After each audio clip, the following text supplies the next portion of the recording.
Hey guys, today I'm going to talk about Reading Lolita in Tehran, a memoir and books by Azar Nafisi. If I mispronounce that, I do apologize. I didn't so much read this book as listen to it as an audiobook, so I'm going to be showing the original cover, or the cover for the audiobook, now.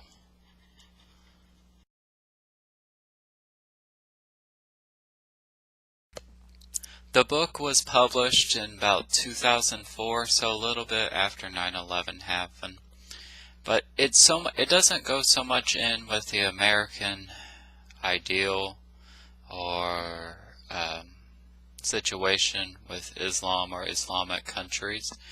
It's about one woman's experience pre and post revolution in Iran. The 1970s revolution, which brought a more extreme, more severe form of Islam to Iran. And she discussed basically her day-to-day life and her situation before and after the revolution, basically such as able to wear clothes, to have her regular clothes instead of the coverings, that being able to wear makeup, to allow to have their hair out. This isn't an easy read by any means. It's actually a little depressing, but I feel like this book will show you a different worldview. It doesn't offer, in my opinion, doesn't offer any solutions. It's just what the reality is, and I feel like that's how the author feels too, because she wants it to change from what I experience, or from what I perceive, but she can't really do much, and she's just trying to figure out how to make the best of a bad situation. There's some story. Most of the names have been changed in the book. She mentions this at the beginning, except one. I'll bring up one part of the story that really struck me. She was talking about this girl who came to see her because she's a professor at a university at certain points in the novel, and she has her students come in to talk to her from time to time, especially the female students. And she mentions this one girl come in and see her, and situations happen, whatnot. And then she's like, I will use her real name because it doesn't matter, because she's dead now, so it doesn't matter anymore. That really struck a chord with me. I don't know. I guess I don't know if I was just listening at the right time or my mood, but it really struck a chord. I felt very nihilistic, depressed about it. I don't know. Anyways, I digress. The beginning and the end of the book start with a impromptu class about English literature, because that's what she teaches, that's what she's passionate about.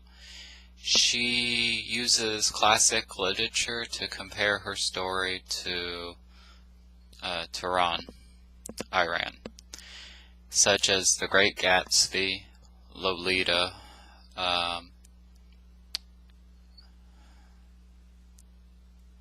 and Daisy Miller as well, and a few others. Those are as well as Pride and Prejudice.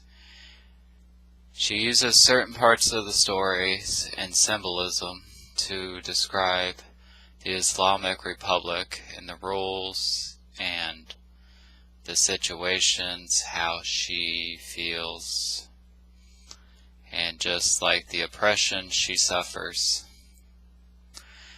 She also talks about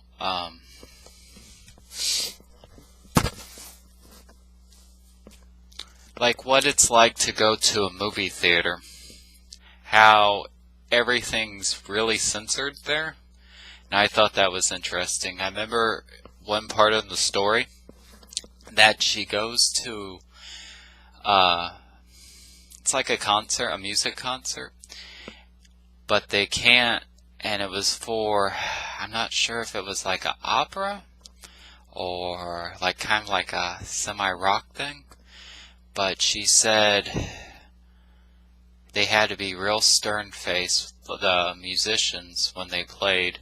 There was no dancing. No one was allowed to sing.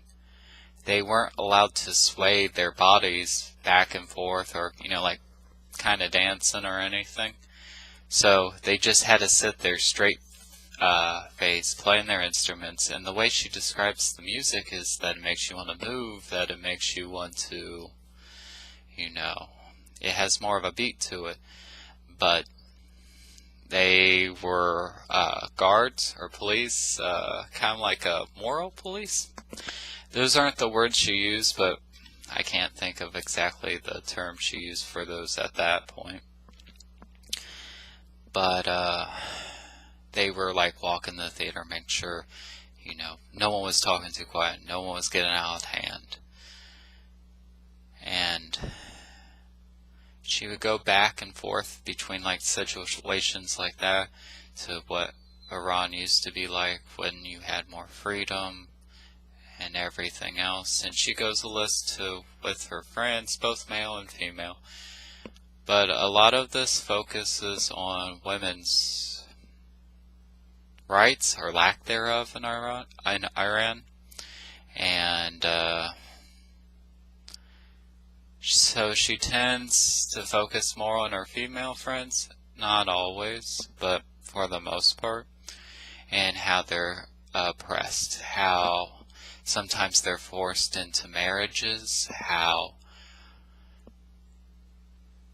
the husbands can divorce them at any time, and the legal procedures usually tend to favor the males, and how just basically the abuse, like physical, domestic violence in certain situations like that. Also about how a woman has to please her father, like basically doing what he wants her to do, to marry who he wants her to, that there's little to no romantic involvement, so much that talks a lot about sexual repression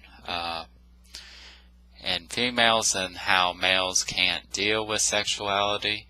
I remember in one instance in the book, and this is one of the things that struck me as odd or different. I do live in America, so we do, for what it's worth, we do tend to have a little bit more freedoms than most places, or than some other countries.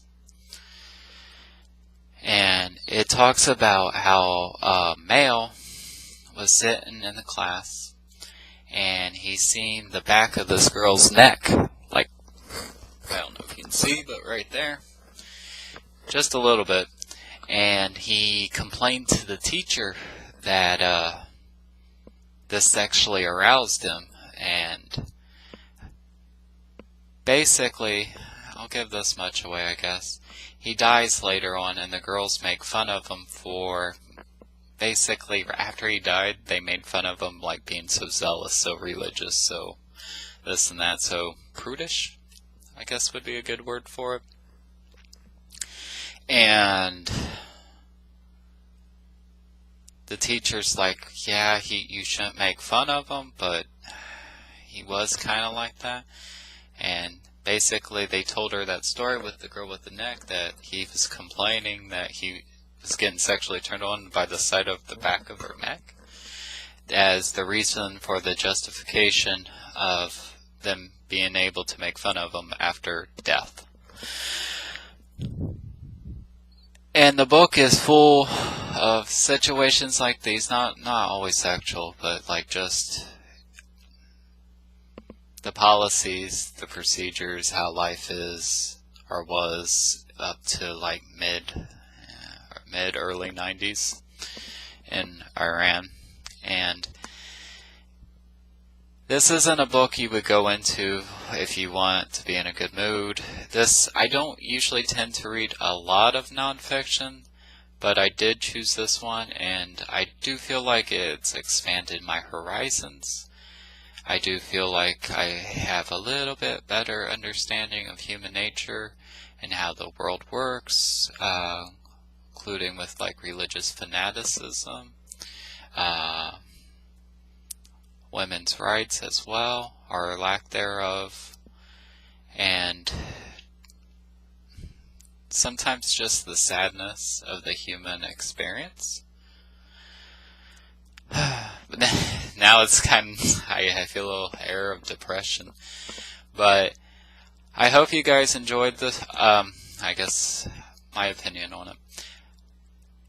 If you want something to expand your mind or to help you grow as a person, I definitely recommend this novel. It's not a light read by any means, but I do feel like if you do choose to read this novel, you will gain some experience, some insight, and you'll have a more open mind or more awareness of certain situations after reading this novel.